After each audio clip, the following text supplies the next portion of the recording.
Muy buenas tardes, mi nombre es Janet Gamarra y soy parte del equipo de Forest Trends. Sean bienvenidos y bienvenidas a esta cuarta sesión de introducción al manual para la formulación y evaluación de proyectos de infraestructura natural en el marco de los mecanismos de retribución por servicios ecosistémicos. Gracias por acompañarnos una vez más el día de hoy. Les recordamos que estas sesiones están siendo grabadas y estarán disponibles en la página web de Forest Trends, junto con la descarga del manual. También mencionar que por su asistencia en por lo menos a 4 de las 5 sesiones programadas se estará entregando una constancia de participación y su asistencia está siendo registrada automáticamente cada vez que ingresan a estas sesiones de Zoom. Asimismo, comentarles que esta presentación se está transmitiendo en vivo por el Facebook de Forest Trends. Bien, para dar inicio a esta sesión, daremos el pase al señor Williams Antonio García, quien tiene el cargo de especialista en mecanismos de retribución de la Dirección del Ámbito de la Prestación de las UNAS, y será quien nos brinde las palabras de bienvenida el día de hoy. Adelante, Williams. Muchas gracias, Janet. A saludar a todas y todos los participantes que nos acompañan en esta tarde. Es un gusto para mí participar y compartir con ustedes en este evento, en el que hoy se va a presentar el tema formulación y evaluación del Manual de Proyectos de Inversión en Infraestructura Natural, que ha sido publicado en el mes de agosto por el Proyecto de Infraestructura Natural para la Seguridad Hídrica. Comentarles que desde el año 2013, en el que se inicia esta política de implementar mecanismos de retribución por parte de las empresas de saneamiento, hasta el presente, tanto los formuladores como evaluadores de proyectos han tenido dudas de cómo debe trabajarse estos temas, ¿no? Por ejemplo, ellos tenían la duda de cómo se debe elaborar un árbol de problemas, cómo se debe elaborar un árbol de objetivos para proyectos en infraestructura natural en el sector saneamiento, o cómo se debe determinar el horizonte de evaluación de los proyectos, si debería durar, por ejemplo, la fase de inversión y posinversión, deberían durar 15 años, deberían durar 20 años, u otro horizonte. También se preguntaban de cómo debería trabajarse el tema de la oferta y la demanda, cómo se debería trabajar la evaluación social de los proyectos, se utiliza una metodología de costo-beneficio, se utiliza una metodología de costo-efectividad, cómo trabajo estos temas, ¿no? ¿Qué variables utilizo, qué indicadores debería considerar? Cómo se debería trabajar el tema del análisis de sostenibilidad de los proyectos. E incluso muchas unidades formuladoras consultaban bajo qué clasificador funcional se deberían registrar los proyectos en servicios ecosistémicos, ¿no? Si debe ser bajo el clasificador saneamiento, tema ambiente. En general tenían muchas dudas, digamos, desde que se inicia esta política de mecanismos de retribución. Y evidentemente todo ese conjunto de dudas o desconocimiento de la metodología para formular proyectos que intervienen en servicios ecosistémicos hídricos y que se relacionan con el sector saneamiento, ha conllevado a una demora, una dilación en la viabilidad de los proyectos, ya que tanto las empresas de saneamiento, muchas de ellas se han demorado en ejecutar parte de sus reservas porque, digamos, por estos procesos largos en la formulación y evaluación de proyectos, ¿no? Ya que tanto los formuladores de proyectos como los evaluadores de proyectos desconocían cómo formular, cómo evaluar la tipología de proyectos. Porque no tenían una guía o no tenían un documento de orientación como lo tenemos ahora, ¿no? Con la publicación que ha hecho el proyecto de infraestructura natural. En este sentido, con este manual y sobre todo con la transferencia de conocimientos o el dominio de estos conocimientos y metodologías por parte de todas y todos nosotros, estaríamos contribuyendo a resolver este tipo de cuellas de botella, ¿no? Para que, digamos, los proyectos se formulen más rápido y se aprueben también. Por estas razones, la importancia del manual, la importancia de este webinar, por lo cual los invito a todas y todos que prestemos mucha atención a la ponencia que va a presentar a continuación Nino Chávez sobre los aspectos de la formulación y evaluación de proyectos. Muchas gracias. Muchas gracias a ti, Williams. Como ya lo mencionó Williams, en esta cuarta sesión el tema a tratar será la formulación y evaluación en el marco de los proyectos MERECE. Luego de esta presentación se dará espacio para una ronda de preguntas y comentarios finales. En ese sentido, les invitamos a que realicen sus preguntas en el chat del Zoom. Esta sesión estará a cargo del economista Nino Chávez, quien cuenta con una amplia experiencia en la gestión de proyectos de inversión pública y también es colaborador del manual. por su valioso aporte en el desarrollo de la herramienta La Calculadora para la formulación y evaluación de proyectos, herramienta en la que se profundizará el día de hoy, por los que les invitamos a descargarla y la puedan ir explorando. Esta herramienta la podrán encontrar en el anexo 8 del manual. Ahora cederemos la palabra a Nino. Adelante, Nino, por favor. Sí, claro. Buenas tardes con todos y con todas. Muchas gracias por la invitación. Bien. Como lo han comentado los colegas al inicio de este webinar, vamos a desarrollar conmigo la parte de formulación y evaluación. Este webinar forma parte de, digamos, todos los capítulos, los elementos que se han desarrollado en el manual, y esta vez vamos a hablar específicamente del módulo de formulación y de evaluación, y además vamos a compartir un poquito esta calculadora, ¿no? Esta herramienta que nos parece que va a ser muy útil para poder desarrollar y agilizar los procesos de formulación y evaluación, ¿no? Además de que trae mucho del trabajo y de la experiencia que se ha venido recogiendo en los últimos años en la elaboración de esta tipología de proyectos, ¿no? Espero, igual, las preguntas, esperamos que las preguntas que se propongan en el chat las podamos responder ya de cara al final de la presentación, ¿no?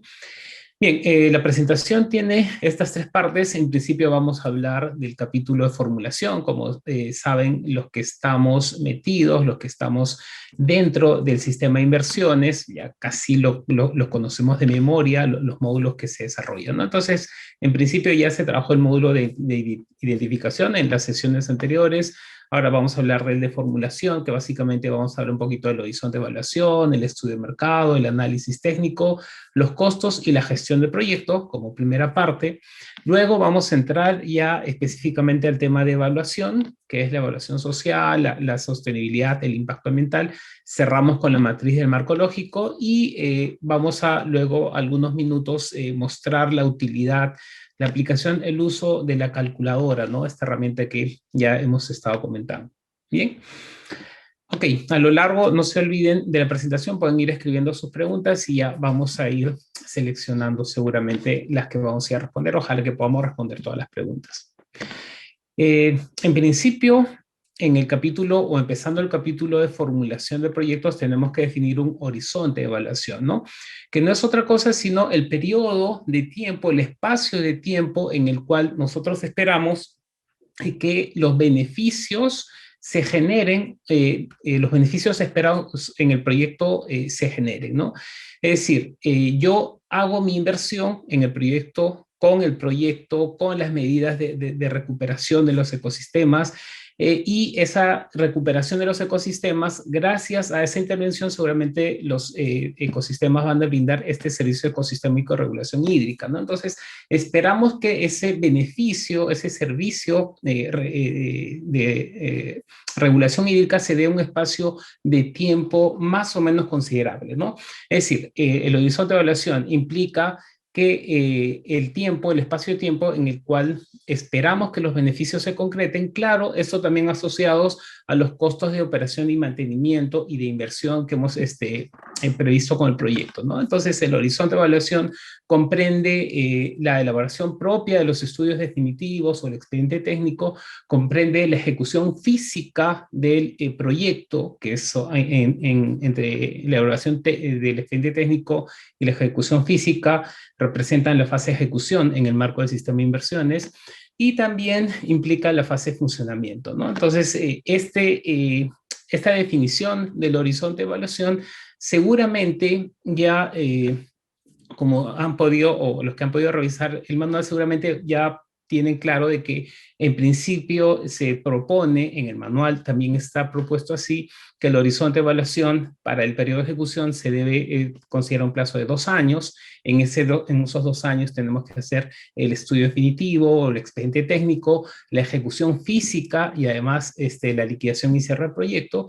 Y consideramos 20 años para la fase de funcionamiento, ¿no? Entonces, digamos que nuestro horizonte de evaluación son los 2 años de ejecución, de la etapa de ejecución más los 20 años de funcionamiento. ¿Sí? Estos 20 años ya han sido definidos en base un poco a la experiencia, al trabajo, a las discusiones metodológicas que se han llevado a cabo para la construcción de las herramientas, como por ejemplo del manual, ¿no?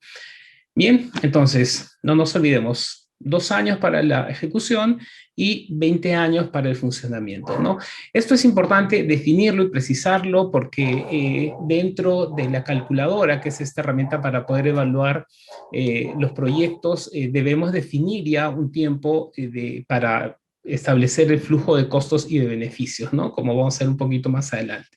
Por lo tanto, por ejemplo, ya en la calculadora, nosotros al ingresar los datos que tenemos, automáticamente, y lo vamos a ver un poquito más adelante, ya me calcula y me grafica inclusive, como lo están viendo en la presentación, en la lámina, cuál sería los tiempos de la evaluación del expediente y de la propia y del propio funcionamiento, ¿no? Entonces, datos de entrada dentro de la calculadora, ya adelantándonos un poquito, 2 años de ejecución, 20 años de funcionamiento, y eso automáticamente me jala información para construir los flujos de costos y beneficios del proyecto, ¿no?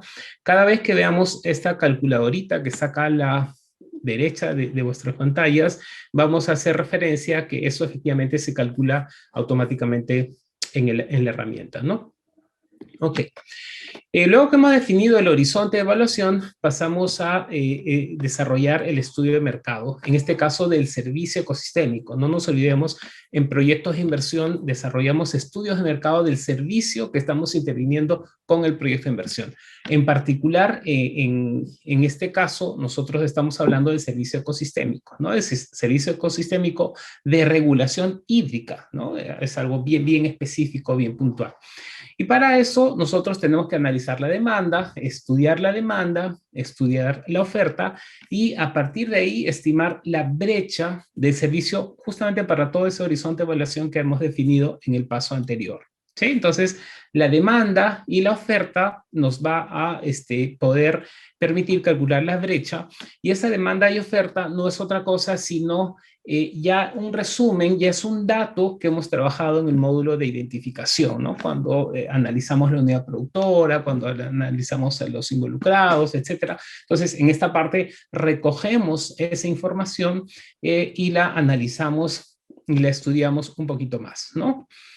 ¿Qué datos necesitamos, qué variables necesitamos para hacer este estudio de mercado, este análisis de la brecha?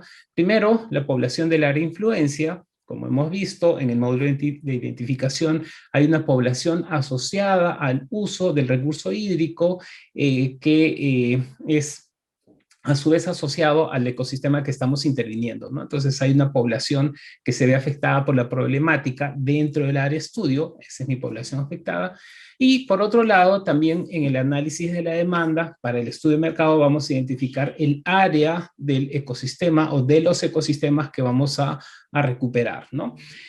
Para el primer caso lo que tenemos que hacer es proyectar, me refiero para la población del área de influencia, proyectar el tamaño de la población para todo el horizonte de evaluación. Y para eso utilizamos seguramente las tasas de crecimiento que también ya hemos definido en el módulo de identificación. Y para el área del ecosistema identificamos el área de los ecosistemas que vamos a intervenir, ya sea con medidas, con intervenciones directas o con intervenciones indirectas, para poder recuperarlas, ¿no? Y claro, como lo que identificamos en el área del ecosistema es una superficie, esa superficie, digamos que no crece como crece la población, ¿no? Es un dato fijo, es un dato que se va a mantener de manera igual durante todo el horizonte de evaluación, ¿no?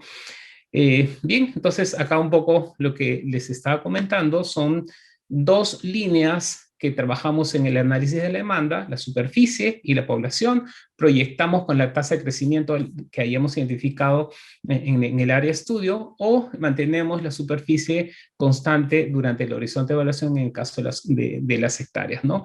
Acá solamente un dato pequeño, en el caso cuando estemos ya usando la calculadora, cuando identifiquemos una población, y esto se da comúnmente, digamos de manera frecuente en zonas rurales, en distritos rurales, rurales o en cuencas rurales, seguramente vamos a identificar o vamos a estimar tasas de crecimiento negativas, ¿no? Cuando nosotros tenemos tasas de crecimiento negativa, utilizamos como un supuesto la tasa de crecimiento cero, es decir, por lo menos mantenemos el mismo tamaño de población para las proyecciones a los 20 años, ¿no?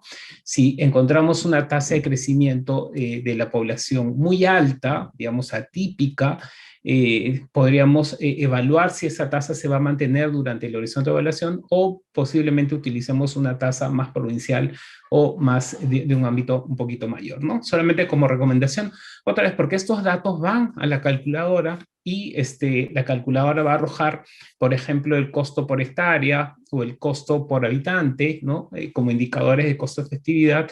En tal sentido, sí es importante ser muy preciso en los datos de ingreso, ¿no?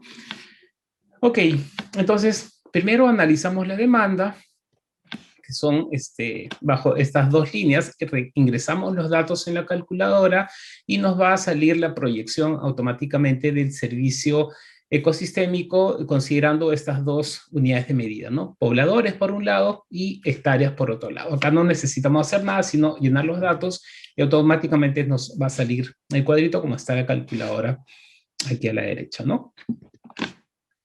Ok, entonces analizamos la demanda. Segundo paso, analizamos la oferta. Bueno, como ya sabemos, la oferta es el nivel de producción del servicio que se da dadas las condiciones actuales de los factores de producción. Nuestro ecosistema o nuestros ecosistemas están degradados, ¿no es cierto? No están con los factores de producción en su mejor estado.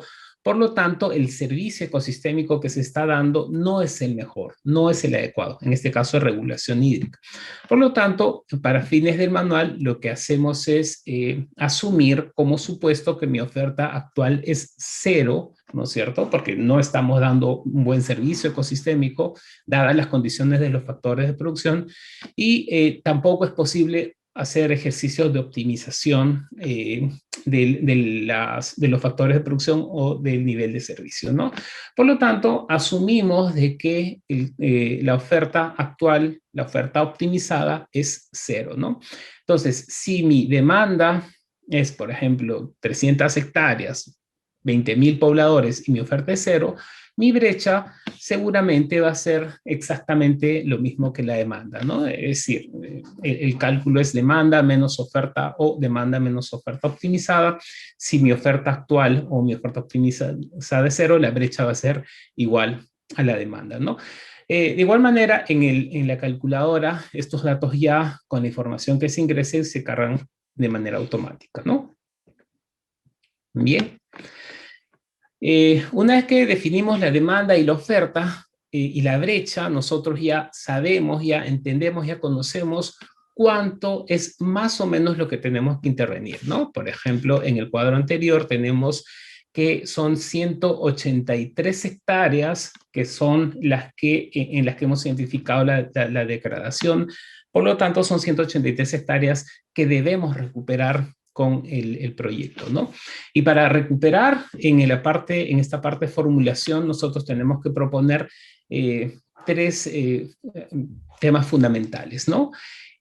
¿Cuánto voy a intervenir, ¿no es cierto? ¿Dónde voy a intervenir y cómo voy a intervenir? Es decir, el análisis de tamaño, cuánto, el análisis de localización, dónde, y el análisis de tecnología, cómo. ¿Sí? Entonces, cuando nosotros empecemos a desarrollar este tipo de estudios, tenemos que asociar el tamaño, por ejemplo, a la brecha que hemos identificado, ¿no? Son 183 hectáreas que vamos a intervenir y seguramente para cada una de las medidas vamos a identificar cierto tamaño, como lo vamos a ver también en el ejercicio de la calculadora, ¿no? Vamos a proponer el lugar donde se van a implementar las medidas, tanto las medidas digamos, de recuperación directa o también de las medidas indirectas, ¿no? Para mejorar el servicio ecosistémico. Y además vamos a proponer el cómo vamos a hacer, ¿no? En el estudio, de hecho en el manual está con mucho más detalle, podemos identificar, por ejemplo, la tecnología que voy a usar para los cercos de exclusión, ¿no? O para los cercos excluidores, o cómo vamos a hacer nuestra recuperación de las cárcavas, cómo vamos a hacer nuestros muros, etcétera, etcétera, ¿no? Entonces, ese cuánto, dónde y cómo no es otra cosa sino el análisis técnico del proyecto, que igual en la calculadora allá hay algunas medidas que se han identificado, digamos, en función otra vez a la experiencia que se ha venido recogiendo en la formulación de los proyectos que se han desarrollado en el marco de CEAPAL, en el marco del proyecto. Y con eso ya podemos identificar inclusive el nivel de actividades que tenemos que desarrollar para poder lograr esas medidas propuestas, ¿no? Capaz en el ejercicio de la calculadora lo vamos a detallar un poquito más. En el análisis técnico, además de estos 3 puntos, se realizan o se desarrollan 2 puntos más, ¿no? Se identifican las medidas de reducción de riesgo y se definen las metas físicas de los activos. A ver, si yo identifico, por ejemplo, una medida en el ecosistema, esa medida, conociendo el contexto, conociendo el área de estudio, habiendo descrito, capaz hay algún peligro que hayamos podido identificar, esa medida puede ser afectada con algún peligro. Esa nueva medida que voy a proponer puede ser afectada con algún tipo de peligro, ¿no? Entonces, acá lo que tenemos que hacer es proponer las medidas de reducción de riesgo ante esos peligros identificados hacia las medidas que estamos planteando, porque no nos olvidemos, lo que esperamos es que el proyecto brinde beneficios en un horizonte de evaluación. Entonces, no valdría mucho la pena si es que yo identifico una medida, la implemento, la concluyo, ¿no? Pero si no genero alguna medida de reducción de riesgo ante un peligro que pueda haber, o sea, pues tal vez un huaico, tal vez una inundación o lo que sea, esa medida no va a contribuir a la mejora del ecosistema, por lo tanto, en algún momento va a perder sostenibilidad de intervención, ¿no? Y esa no es la idea. Entonces, importantísimo identificar las medidas de reducción de riesgo, porque eso garantiza la sostenibilidad o contribuye a garantizar la sostenibilidad de la inversión. Y una vez que identifico la medida, también lo que tengo que hacer es identificar las metas físicas de los activos asociados a esa medida, ¿no? Voy a hacer un cerco excluidor, perfecto. ¿Cuántos metros lineales de cerco excluidor vas a hacer? ¿Vas a hacer una zanja de infiltración porque has identificado que el suelo no sé qué? Ok, ¿cuántos metros lineales o cuánta superficie, cuántos hectáreas o cuántos metros cuadrados de revegetación, de reforestación vamos a hacer, ¿no? Entonces, decimos cómo vamos a hacer, cuantificamos, porque eso nos va a permitir después estimar los costos del proyecto, ¿no? Esta información también está bastante precisa, bastante detallada en la calculadora. Lo vamos a ver cuando veamos el ejercicio de la calculadora.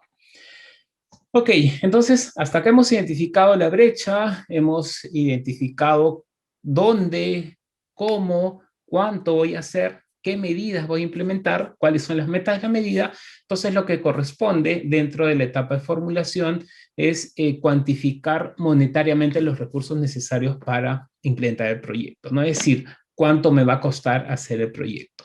Y para esto lo que hacemos es, una vez determinadas las metas físicas, estimamos los costos precisando las fuentes de información y sobre todo las fechas en las cuales se sustentan estos costos, ¿no? Por ejemplo, yo digo que voy a hacer 100 metros de cercos excluidores, ¿ya? Para esos cercos excluidores yo necesito desarrollar ciertas actividades, ¿no? Hacer los hoyos, tender las mallas, tapar los hoyos, etcétera, etcétera, ¿no? Entonces, cada una de esas actividades tiene un costo, ¿verdad? Y ese costo, o para ese costo, debo identificar bien la fuente y de cuándo es esa estimación de costos, ¿no? Capaz tomamos un costo muy antiguo y cuando vaya a ejecutar el proyecto, ese costo pues va a estar totalmente desfasado, ¿no? Entonces, lo recomendable es que tengamos los costos más actuales posible. No necesitamos hacer un análisis de costos unitarios, eso ya lo hacemos en el expediente técnico, pero sí necesitamos tener costos razonablemente cercanos a la realidad, ¿no? Tenemos los costos directos, que son los costos asociados directamente a la implementación de las medidas del proyecto, los costos indirectos, ¿no? Gastos generales, supervisión, que también están asociados a la intervención. Tenemos que identificar costos de reinversión en caso se amerite. Estos costos son importantes porque igual en el flujo de caja vamos a ver que sí se incluye en caso no sé, pues algún equipamiento para el monitoreo del ecosistema al año 5, el dron que compre ya no funcione, tengo que comprar otro dron, entonces eso tengo que ponerlo como parte del flujo de la reinversión. O el cerco excluidor lo tengo que reemplazar al año 7 porque ya venció su vida útil, entonces ahí también tengo que proponer algunos costos de reinversión, ¿no? Importante, entonces, costos de inversión, directos e indirectos, costos de reinversión de estos activos que se van acabando durante el horizonte de evaluación, que los tengo que reponer, seguramente con una IOR voy a tener que hacerlo. Y los costos de operación y mantenimiento, que son fundamentales junto con las medidas de reducción de riesgo para darle sostenibilidad. De nada, otra vez me sirve hacer un montón de inversión si no le asigno los costos de operación y mantenimiento que se identifican en esta etapa, ¿no? No se olviden, para aprobar un proyecto de inversión tenemos 3 condiciones clave, ¿no? Que cierre brecha, que tu proyecto apunte a cerrar brecha, que tu proyecto sea sostenible, ¿no es cierto? Que dure en el tiempo y que además que tu proyecto demuestre la rentabilidad social o genere beneficios o que la población esté mejor que antes del proyecto, ¿no? Entonces, la sostenibilidad es una condición fundamental para poder viabilizar un proyecto de inversión. ¿De acuerdo? Entonces, resumiendo, costos del proyecto, costos de reinversión de los activos que se van acabando y costos de operación y mantenimiento para garantizar la sostenibilidad. Claro, cuando nosotros entramos al ecosistema, seguramente va a haber costos si es que hay algún tipo de intervención, de mantenimiento del ecosistema sin proyecto, algunos costos en los que se incurran, ¿no? Probablemente. Tal vez no haya, ¿no? Dependiendo mucho del manejo que se le dé al ecosistema que estamos interviniendo, ¿no? Acá, en este caso, lo que hacemos es calcular los costos incrementales, ¿no? Si es que hay algún costo de mantenimiento que se da en el ecosistema, tenemos el nuevo costo de mantenimiento y la diferencia de esto es el costo incremental. ¿Cuánto más me va a costar hacer el mantenimiento o la operación de los ecosistemas, ¿no? En la calculadora, de igual forma, tenemos el espacio, tenemos las celdas que nos permiten calcular en función a cierto tipo de actividades los costos de operación y mantenimiento. Y también en la calculadora, ya una vez llenando los datos que nos piden, ya nos da como resultado los costos anuales, los costos para todo el flujo del horizonte de evaluación. Ya la calculadora también nos permite calcular los costos sociales de operación y mantenimiento, los costos sociales de la inversión de cada una de las medidas, etcétera, etcétera, ¿no? Entonces, acá solamente lo que tenemos que hacer es identificar estos costos sin proyecto y con proyecto de operación y mantenimiento de los ecosistemas, llenar los datos en la calculadora y eso automáticamente también va a generar el cálculo que se espera, bueno, de manera automática, ¿no? Bien, también es importante identificar el espacio, estos costos en el espacio de tiempo de ejecución, ¿no? Es decir, proponer un cronograma de ejecución física, un cronograma de ejecución financiera, que además los dos están íntimamente relacionados, para poder en la calculadora temporizar cuándo va a ser o cómo va a ser nuestro flujo de caja para poder ejecutar el proyecto, ¿no? trimestre 1, trimestre 2, trimestre 3, ¿qué voy a hacer? Seguramente primero empiezo con el expediente, me va a costar tanto el expediente, entonces mi flujo de caja en el primer trimestre es asociado al expediente. Luego hago ya las actividades de ejecución física, cuándo lo hago, cuándo hago qué medida, etcétera, etcétera, ¿no? Entonces, esa programación de la implementación de las medidas en el proyecto la traslado a un cronograma de metafísicas que tiene su espejo, que tiene su correlación con el cronograma de metas financieras, y esto lo proponemos para todo el horizonte de evaluación. No nos olvidemos, incluyendo la reinversión que sea necesario hacer para ejecutar el proyecto y tengamos el servicio de manera permanente, ¿no? Y acá un ejemplo también de cómo plantear el cronograma, ¿no? Identificamos una medida, ¿no? El componente 8, digamos, ¿no? Por ponerle un nombre. Dentro del componente 8 están las medidas, las acciones que se proponen, cuál es la meta que estamos proponiendo y cuándo lo vamos a hacer, ¿no? Y eso, bueno, asociado también a los indirectos, que están, a los costos indirectos que están más abajo, nos va a permitir, otra vez, en los 2 años propuestos de ejecución del proyecto, nos va a permitir ver cómo va el flujo de caja, cómo va nuestra programación financiera para poder requerir los recursos a la oficina de presupuesto o a quien corresponda para que me asigne oportunamente el recurso y pueda ejecutar de la manera que está prevista, ¿no? Entonces ya esta forma de organizar en el cronograma físico financiero es una gran ayuda para el ejecutor del proyecto cuando pase a la siguiente fase del ciclo de proyectos, ¿no? Y esto, otra vez, no nos preocupemos mucho, eso está en la calculadora que se muestra muy, muy rápido y muy fácilmente, ¿no?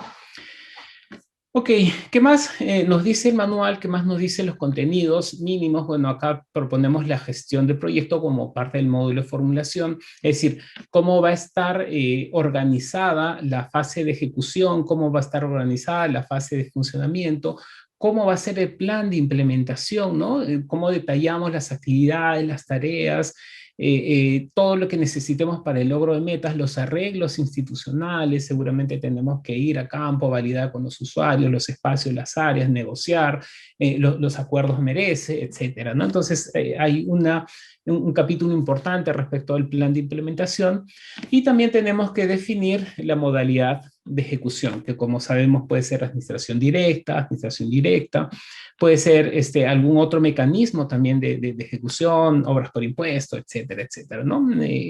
Esto es un poco lo que tenemos que definir al momento de proponer el modelo de gestión del proyecto, ¿no?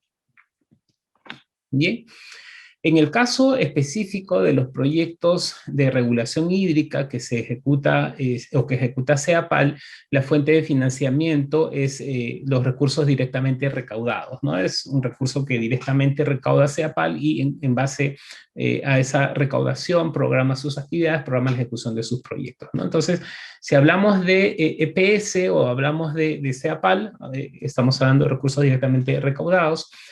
Es fundamental también lo que les comentaba, los acuerdos institucionales, los acuerdos entre las partes, entre los actores relacionados al proyecto, principalmente a través del acuerdo merece, ¿no? En el acuerdo merece, eso lo van a ver un poquito más adelante, se identifica un contribuyente, se identifica un retribuyente, en este caso es CEAPAL, y entre los dos se firma el acuerdo merece, ¿no? Pero eso no vamos a hablar mucho porque eso lo van a desarrollar con mucho más detalle en las siguientes sesiones.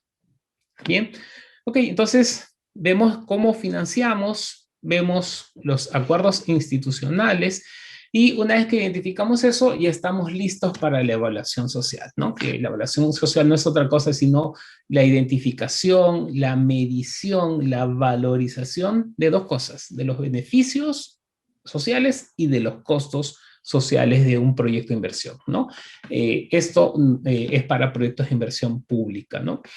En el caso de los proyectos de recuperación de servicios ecosistémicos de regulación hídrica, ya se ha consensuado que la metodología que vamos a utilizar es la metodología costo-eficacia, ¿no? En inversión pública tenemos dos metodologías para evaluar proyectos, para evaluar socialmente los proyectos.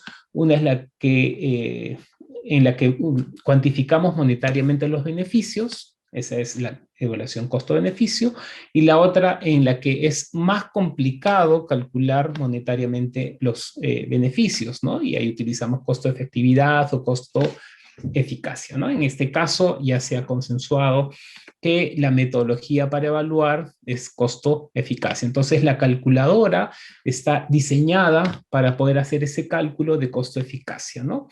El costo-eficacia está asociado al costo que que sería o que nos tomaría recuperar una hectárea del ecosistema, ¿no? Es decir, yo tengo 100 hectáreas y me cuesta 100 soles el proyecto, ok, mi costo eficacia es cuánto me cuesta una hectárea. Dividimos el costo total actualizado contra el número de hectáreas y ahí calculamos el costo por hectárea, ¿no? Esa es la metodología que vamos a utilizar.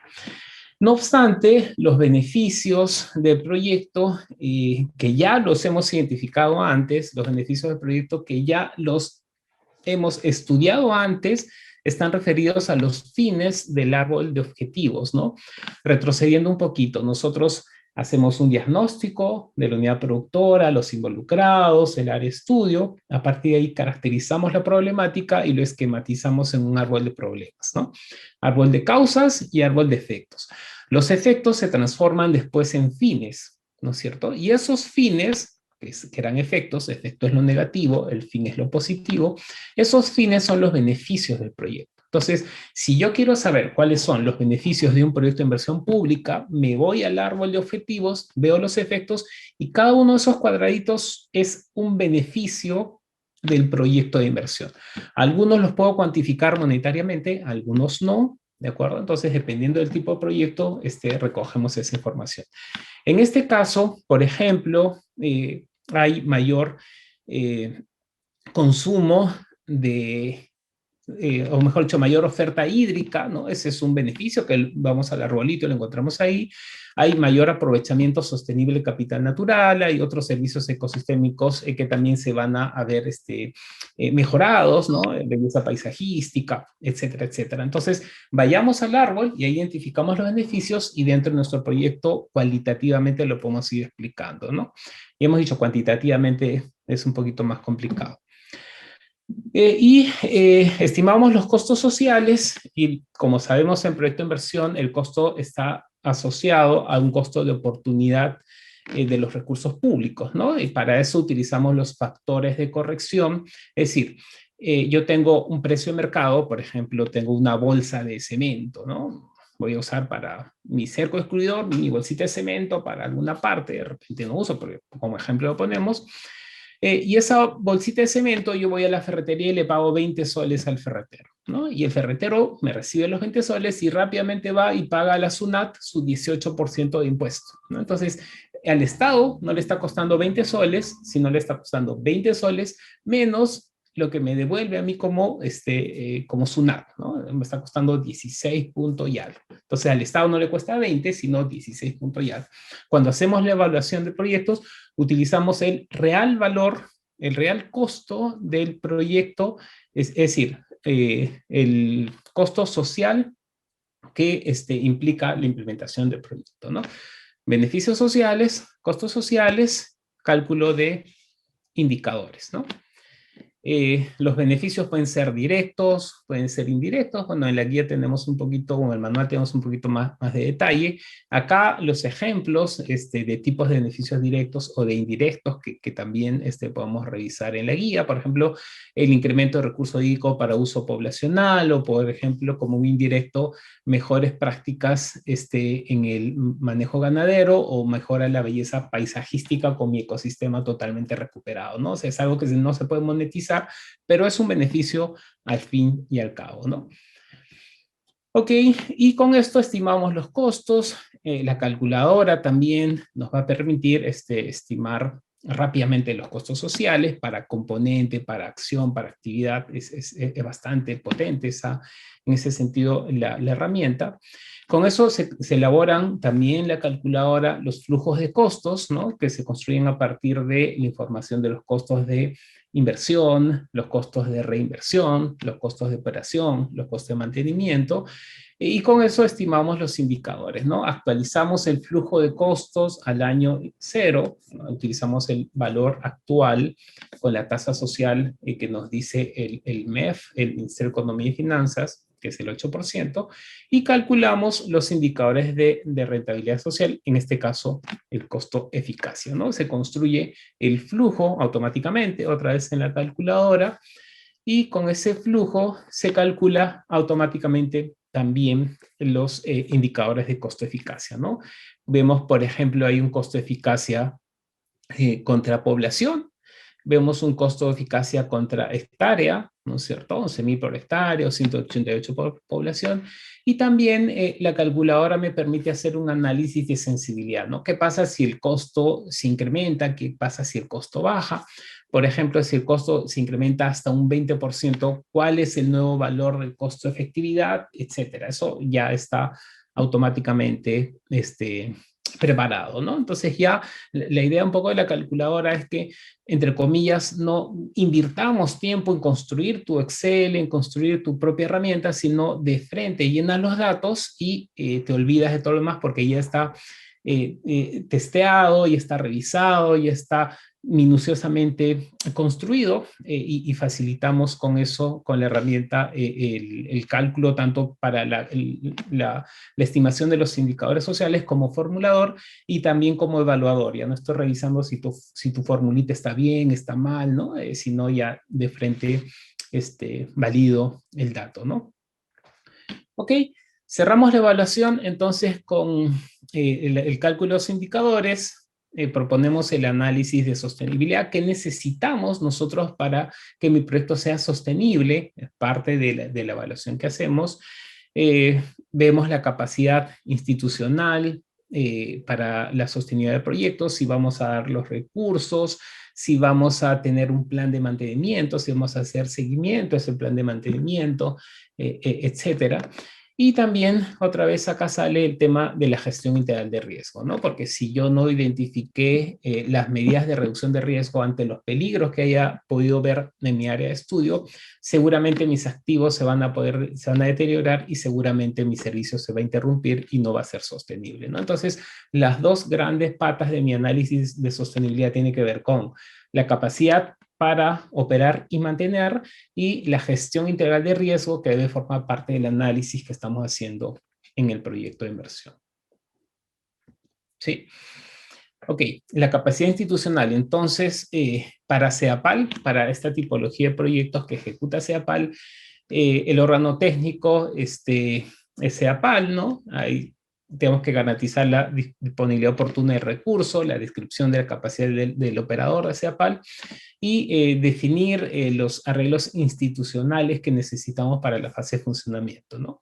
Y en la gestión de riesgo, otra es identificar el tipo de riesgo, la descripción de los riesgos, la posibilidad de ocurrencia, el impacto y qué medidas vamos a tener que adoptar para que ese peligro no se concrete o no me afecte o afecte lo menos posible el ecosistema, ¿no? Para que el ecosistema siga brindando el servicio, ¿no? Luego hacemos el análisis de impacto ambiental. Acá, bueno, se realiza, como sabemos, en el marco del sistema de evaluación de impacto ambiental. Identificamos los impactos ambientales, planteamos las medidas de mitigación, cuánto nos va a costar las medidas de mitigación y desarrollamos una pequeña matriz de estimación del impacto ambiental.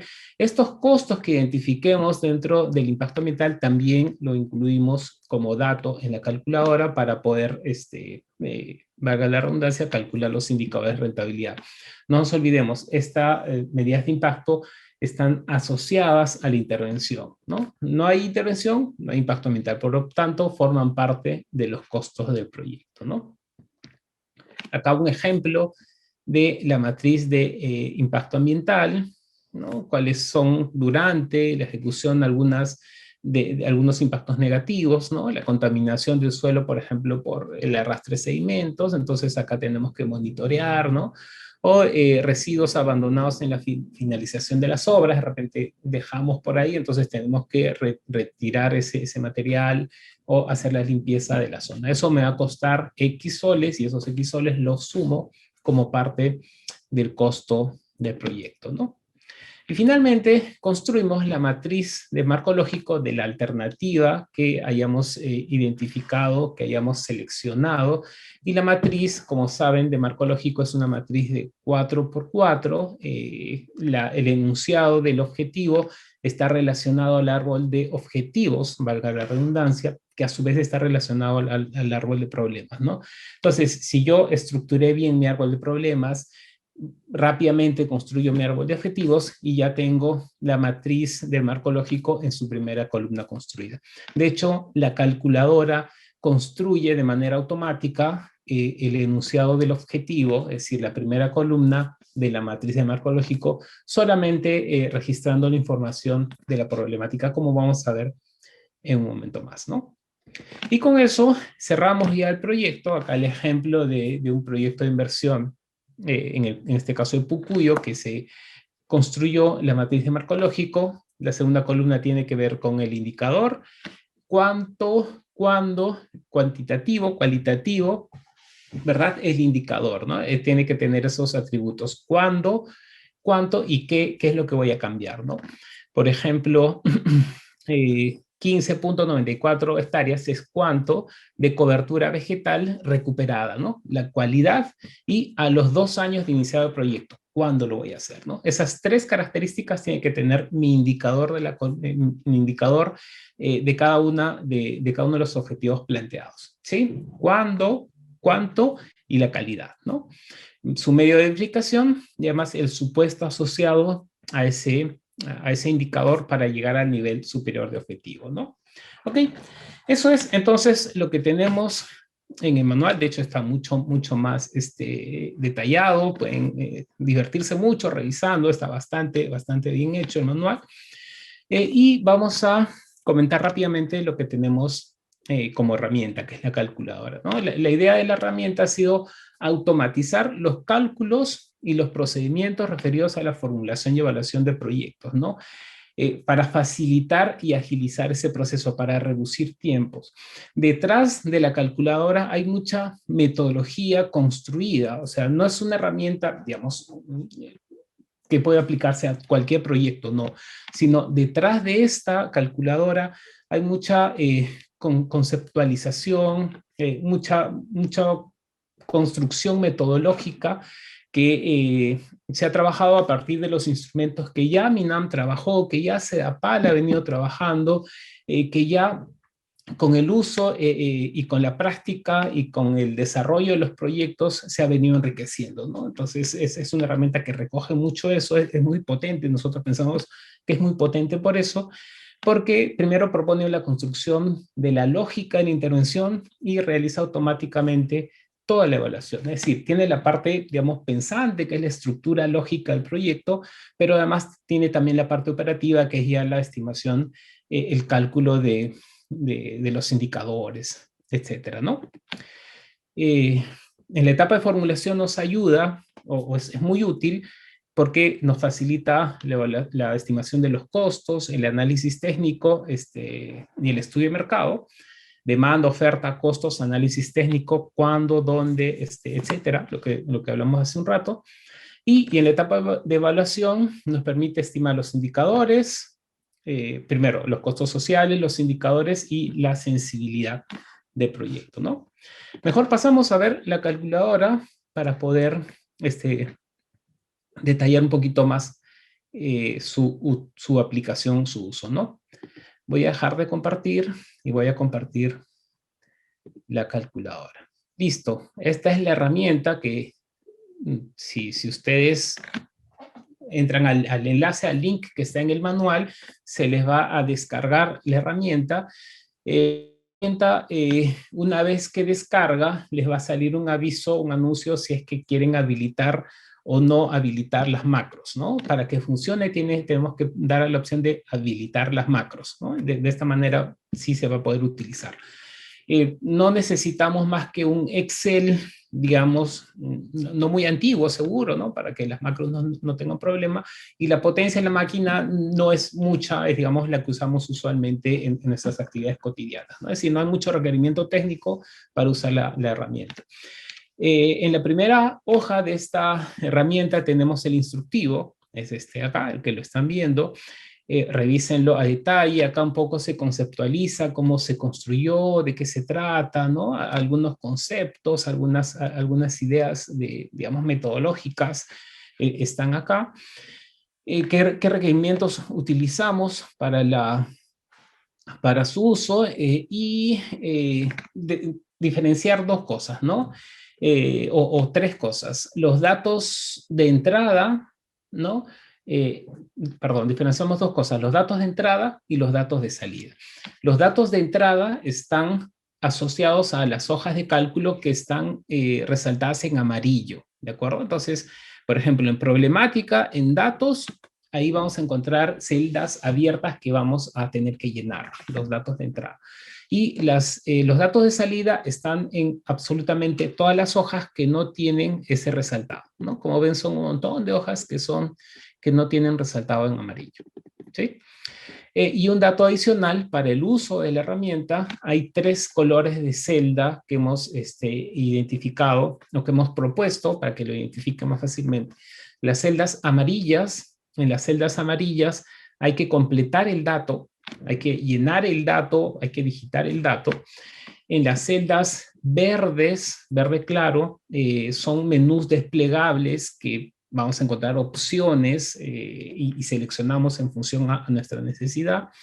Y las celdas de color blanco, que son básicamente resultados, ¿no? Ahí no tenemos que hacer nada, sino solamente coger el dato que sale como resultado de la amarilla y la verde, ¿no?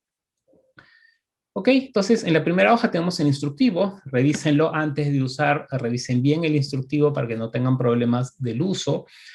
En la hoja 2 están las tablas que utilizamos. Esto se recomienda que no se manipule, no lo toquen, ¿no? Porque estas tablas están asociadas a todos los cálculos. Capaz tocamos algo acá y se nos mueve mucho, salvo que necesitemos hacer una personalización de la herramienta, pero eso de repente lo debería hacer un experto en Excel o en todo caso se recomienda no tocarlo, ¿no? Es la estructura de la hoja. Ya nos vamos a la problemática. En esta hoja otra vez, ¿no? Tenemos lo verde, ¿no es cierto? Que son menú desplegable. Acá, por ejemplo, tengo el problema ya típico pensado en esta tipología de proyectos. Puedo tener 3 tipos de causa, ¿no? Acá hacemos clic en el menú y vamos a ver qué tipos de causa hay, ¿no? Por ejemplo, imaginemos que no hay acá ningún tipo de causa y acá entonces no tengo nada. No todos los ecosistemas van a tener todas las causas directas e indirectas, ¿no? Dependiendo de la caracterización que yo haya hecho en el módulo de identificación, seguramente voy a ver qué cosa aplica y qué cosa no aplica, ¿no? En caso que aplique, por ejemplo, acá yo me voy a la causa indirecta, no me va a aparecer nada, y si selecciono una, cualquiera, solo como ejemplo, ya me va a cargar las causas indirectas asociadas a esta causa directa, ¿no? Entonces está ya automatizado. Yo selecciono, por ejemplo, la disminución de la capacidad de almacenamiento y tengo estos 3 tipos de indirectas, ¿no? Y si yo me voy a hacer la inadecuada gestión, entonces me aparecen otras causas indirectas asociadas a la gestión, ¿de acuerdo? Y esto es importante porque en la medida que yo escoja algo acá, en la hoja de datos ya se va a cargar automáticamente, ¿qué cosa? Mis medios fundamentales, ¿no es cierto? Y los productos que están relacionados a los medios fundamentales, ¿no? Me voy a ir a la problemática, voy a poner, por ejemplo, voy a borrar estas de acá, ¿no? Para verlo como el ejercicio. Me voy a datos y en datos ya no me aparece el 7, 8 y 9, ¿no? Selecciono acá la causa indirecta, selecciono el inadecuado manejo, selecciono la inadecuada capacidad de gestión y ya en los datos me aparece, fíjense, ¿no? Lo que acabo de llenar en negativo, esto es la problemática, ya me aparece el medio fundamental, que es en positivo, ¿no? Y me aparece además el producto esperado de ese medio fundamental con el proyecto, ¿no? Entonces ya automáticamente la lógica de proyecto se va cargando, ¿no? Entonces, medios fundamentales y productos es un resultado de la anterior hoja, acá no hay nada que llenar. Una vez que yo identifico los medios fundamentales que están acá, estos medios fundamentales se jalan automáticamente a esta parte de acá, ¿no? Son, por ejemplo, acá 8 medios fundamentales, son 8 que se han cargado, y para cada medio fundamental se ha identificado las acciones, ¿no? Entonces, estas acciones que están en el menú desplegable de acá son acciones relacionadas a este medio fundamental, ¿no? Si yo borro el medio fundamental, entonces eso va a desaparecer primero de acá, ¿no es cierto? El 8, y también va a desaparecer de acá. Por lo tanto, todos estos datos no corresponde ponerlos, ¿no? ¿De acuerdo? Entonces, esa facilidad nos da la herramienta para, digamos, guardar la estructura lógica del proyecto. Luego, para cada uno de los medios fundamentales hemos identificado acciones, ¿no es cierto? En esta parte identificamos actividades para cada una de las acciones. Acá esta acción es un resultado del anterior punto, del punto 2, y para esta acción me presentan otra vez menú de actividades que yo tengo que desarrollar. Entonces selecciono del menú verde lo que tengo que seleccionar, identifico la meta, ¿no es cierto? Eso es lo que habíamos dicho en la presentación. Identificamos las medidas, las acciones, las actividades, las metas y el costo, ¿no es cierto? Que está en amarillo.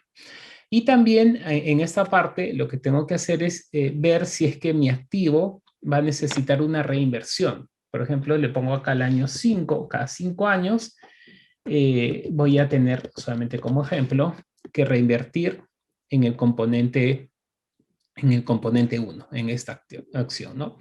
Y eso me va a permitir después en la evaluación social, en mi flujo, ver, fíjense, mi componente 1, que es este de acá, y a cada 5 años me pide lo mismo, la intervención o la reinversión del activo que estoy diciendo que cada 5 años, ¿no? Imaginen que no voy a poner 5, sino voy a poner que no necesito hacer reinversión. Entonces me voy al flujo de costos y la reinversión del año 5, del año 10 desaparece, ¿no?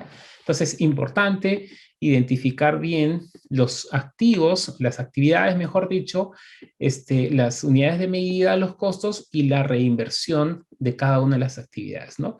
Este ejercicio lo hacemos para cada uno de los componentes, ¿no? Entonces acá pues hay que tomarse el tiempo, hay que detalladamente llenar los datos, sustentar estos costos. Ya no nos vamos a preocupar en cálculo, pero sí nos vamos a preocupar en cómo llegar a ese número, ¿no es cierto? Eso es lo que nos pide acá. Luego de llenar los datos de los componentes, llenamos datos de algunas otras variables, ¿no? ¿Dónde está el proyecto? ¿Cuál es el área?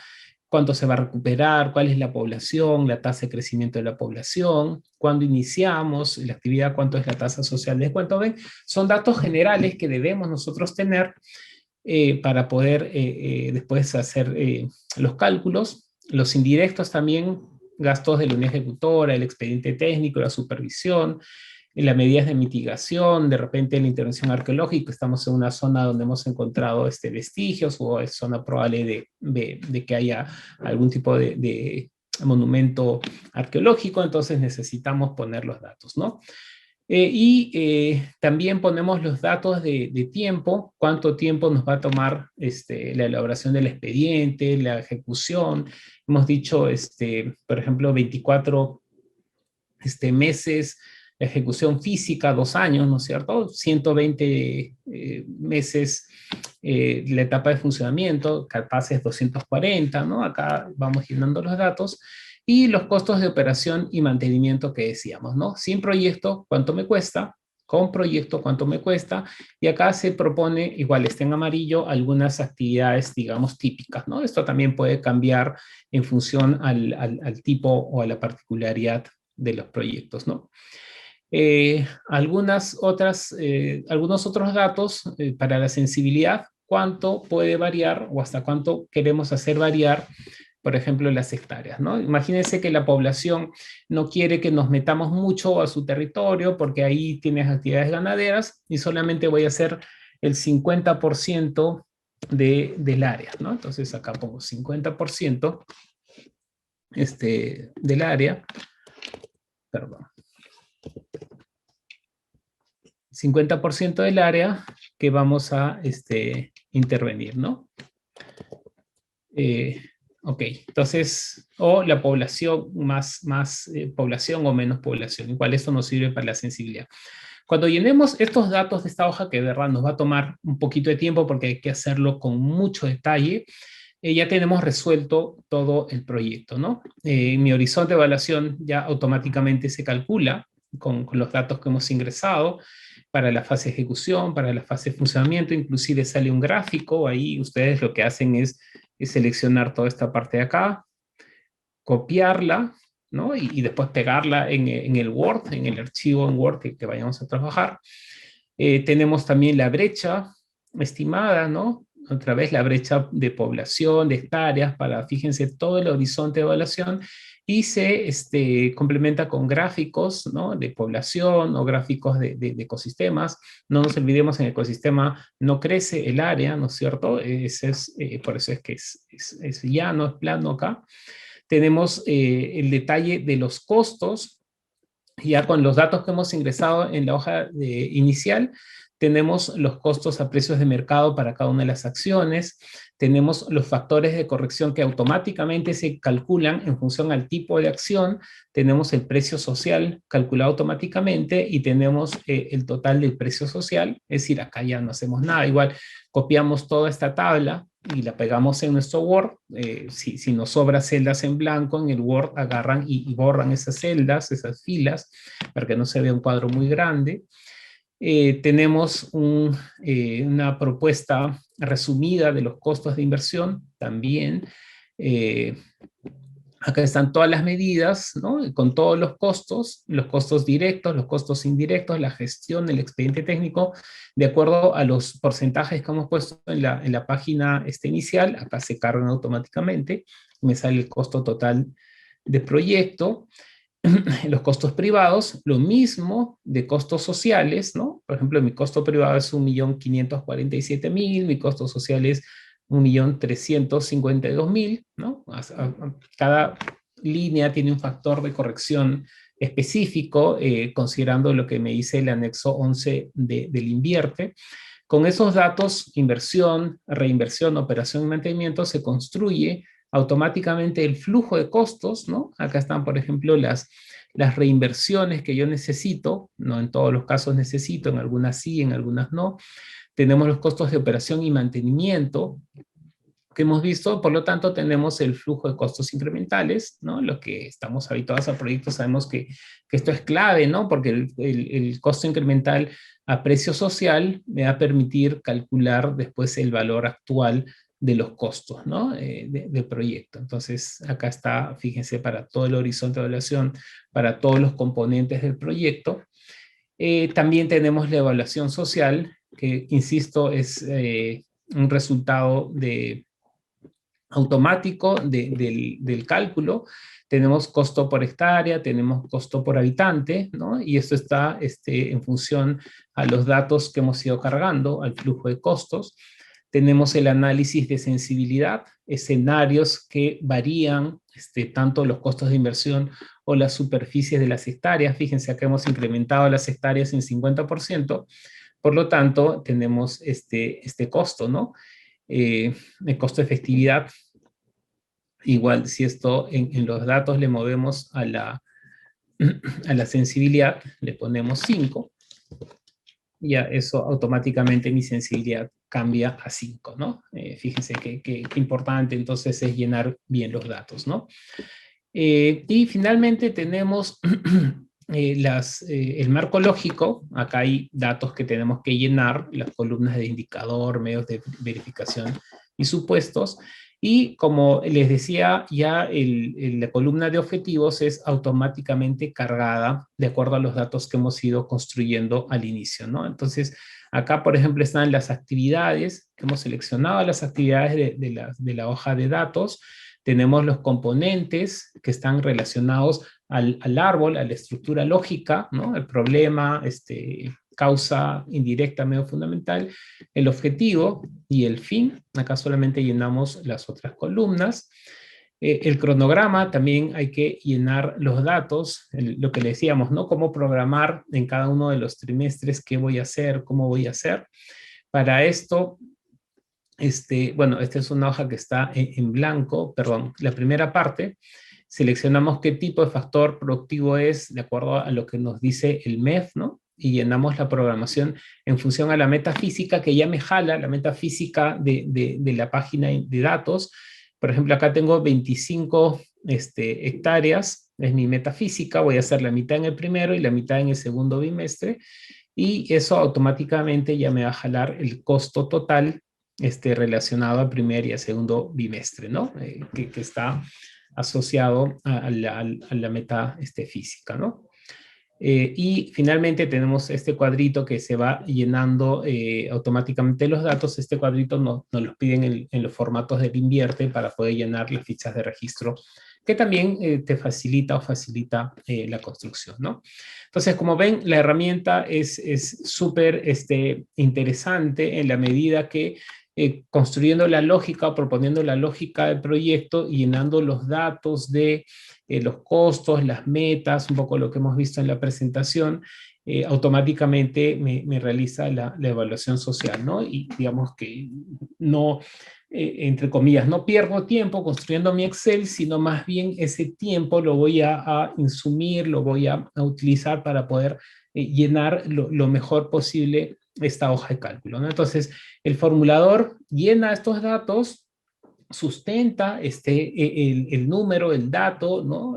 Por ejemplo, digo 100 metros de seco excluidor, ok, me voy a mi planito y en mi planito tienen que estar los 100 metros bien dibujados, ¿no es cierto?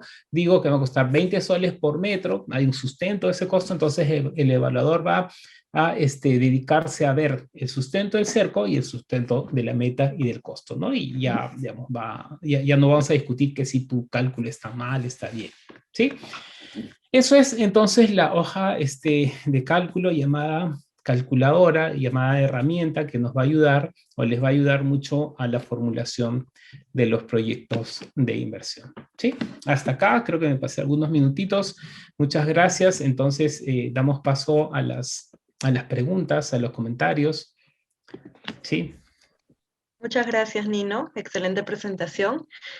Solo para complementar muy brevemente, quería resumir que hasta el momento hemos desarrollado lo que son los capítulos de identificación, formulación y evaluación, como habrán visto, haciendo referencia a diferentes anexos adjuntos en el manual, que nos permitirán tener una mayor claridad en estas etapas. Sin embargo, también tenemos otros anexos asociados a esta fase de formulación y evaluación. Así como podrán ver en la parte final del manual, está el anexo 13, que es el formulario para consulta de certificación ambiental aplicado a un PIB de SEDAPAL, el cual es una ficha con información para la solicitud de emisión de opinión vinculante respecto al requerimiento de la certificación ambiental.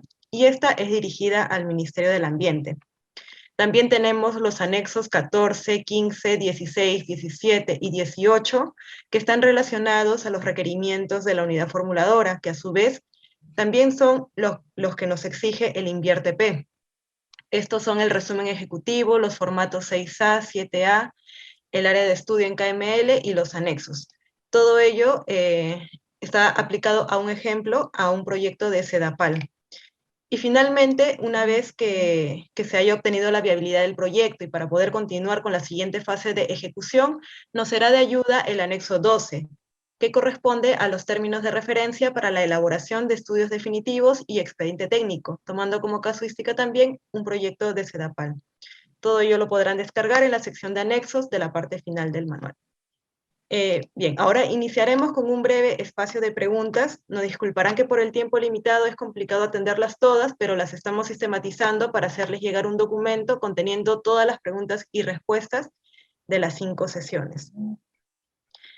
Nino, por favor, ¿nos ayudas con una pregunta? Aquí tenemos, nos preguntan, en el estudio de mercado, ¿el área de ecosistemas considera el tipo de ecosistemas o a todos se les considera por igual? Bueno, para la calculadora y para el estudio de mercado lo que hacemos es sumar el área de todos los ecosistemas como un todo, ¿no? De hecho, seguramente hay diferentes tipos de ecosistemas. En el diagnóstico lo que hacemos es tomar la suma de todos los ecosistemas y ponerlo tanto en la calculadora como en el estudio de mercado. Gracias, Nino. A ver, otra pregunta. En el horizonte de evaluación indican que se considera 2 años para la fase de ejecución. ¿Este es un ejemplo o ya está establecido en alguna norma sectorial? Y sobre la vida útil de 20 años, leo que es para el caso de Sedapal. ¿Esto es así? A ver, en realidad no hay alguna norma que explícitamente diga cuánto es el horizonte de evaluación ni cuánto es el periodo de ejecución, sino más bien en el caso de CEPAL, ya CEPAL ha definido que son 20 años, ¿no? Por ahí me corrigen si no está bien el dato, pero sí, y eso ya es un consenso entre CEPAL. Pero para lo que es en general proyecto de inversión, el horizonte de evaluación y el periodo de ejecución está en función a los activos que se proponen, ¿no? Por lo tanto, ese horizonte de evaluación va a variar en función al tipo de activo. Para el caso de proyectos de servicio ecosistémico de regulación hídrica, digamos que ya hay cierto consenso de que sea 2 años de ejecución y 20 años en el caso de CEAPAL para la etapa de funcionamiento. Muchas gracias, Nino. Bueno, las demás preguntas, como les mencioné, las estaremos atendiendo y se las estaremos haciendo llegar a sus correos electrónicos. Nuevamente, muchas gracias, Nino. Fue una presentación muy detallada, muy clara. Y ahora ya pasaremos a la parte final de esta sesión. Agradecemos a todos por sus preguntas, por su participación. Recuerden que la próxima sesión, y que también será la última, se desarrollará el jueves 22 de septiembre a las 4 de la tarde, y nuestra sesión 5 tratará sobre la participación del contribuyente, que como habrán podido ver a lo largo de todas estas sesiones, el involucramiento de las comunidades es fundamental para asegurar su compromiso y la sostenibilidad del proyecto. Por lo que en la siguiente sesión veremos con más detalle cuál es la estrategia de relacionamiento comunitario que estamos proponiendo para este proceso. Así que esperamos contar nuevamente con su asistencia. Ahora daremos el pase a Óscar Angulo, coordinador del equipo de saneamiento de Forest Trends, para sus palabras de cierre, y con esto daremos por finalizada esta sesión. Muchas gracias a todos, todas. Gracias, Janet. Muy brevemente, bueno, siempre agradecer a todas las personas que nos acompañan en esta cuarta sesión introductoria en Perú y fuera de Perú. Hemos tenido bastante acogida de formuladores de proyectos de infraestructura natural en todas nuestras regiones, pero también en otros países. La verdad que muchas gracias por esa demanda. Agradecer a Williams de SUNAS por sus palabras de bienvenida. Nuevamente, sin la participación de SUNAS, de CEAPAL, esto no hubiera podido concretarse. Infinitamente agradecer a Nino, quien es el diseñador intelectual, operativo e implementador que ha pensado y estructurado y construido esta herramienta tan potente que es la calculadora, como bien ya lo han mostrado. He visto muchas de sus preguntas, comentarios sobre algunos formatos o si se puede aplicar esto en otros proyectos. Nuevamente los invitamos por favor a revisar el manual, descargarlo en una serie de anexos, como ya bien manifestaba Janet. Tenemos todas las herramientas en las que estamos hablando en estas sesiones introductorias para que ustedes puedan implementarla, ejecutarla en cada uno de sus ámbitos, de sus territorios, y seguramente incorporar los ajustes que crean conveniente, ¿no? Yo quiero solamente cerrar con un mensaje importante conectando a nuestra última sesión introductoria del manual la próxima semana, el próximo jueves, y es lo que también ha manifestado Nino en varios momentos y a lo largo de su presentación, es sobre el tema de la sostenibilidad. De repente, tan o más importante que la ejecución misma del proyecto es la operación y mantenimiento de las intervenciones que nosotros ejecutamos en los proyectos de inversión, ¿no? En esta tipología de infraestructura natural sobre todo. En ese sentido, la próxima semana nosotros estamos dando a conocer la estrategia de relacionamiento comunitario que justamente nos permite el paso a paso de cómo incorporar a las comunidades, cómo incorporar todos las percepciones, las preocupaciones, las motivaciones y el sentir de las comunidades en el marco de los proyectos, ¿no? Cuando hablamos de servicios ecosistémicos, estamos hablando de que los beneficios que vamos a encontrar o buscar en el proyecto se da en el mediano y largo plazo, ¿no? Entonces, de nada sirve tener una muy buena intervención si es que no le damos una operación y un buen mantenimiento a lo largo de la vida del proyecto, ¿no? Entonces, por favor, nuevamente invitarlos, y quizás también he estado viendo algunos comentarios súper interesantes sobre esta herramienta. Como ya bien mencionaba Nino, agiliza, automatiza una serie de procesos. Sin embargo, es muy importante, como bien lo manifestaba nuestro expositor el día de hoy, los datos de entrada, ¿no? Esa lógica de la que hemos estado hablando en las 3 sesiones introductorias previas, de cómo hacer un buen diagnóstico, cómo construir intervenciones que tengan justamente todo el aspecto técnico detrás importante, porque sin eso al final no vamos a poder tener resultados, productos o actividades dentro de esta herramienta que sean útiles a la hora de los proyectos, ¿no? Y esta calculadora, esta herramienta en general, ha sido construida no solamente con los consensos y lineamientos y directivas que tenemos en el marco de la inversión pública, sino ha sido también construida a partir de implementación de casos, ¿no? Y Nino lo conoce bastante bien con este trabajo en conjunto y arduo que se ha hecho con su liderazgo. Bueno, eso sería todo por mi parte. Entonces, nuevamente los invitamos a la próxima semana, el próximo jueves, y muchas gracias por su participación el día de hoy. Buenas tardes.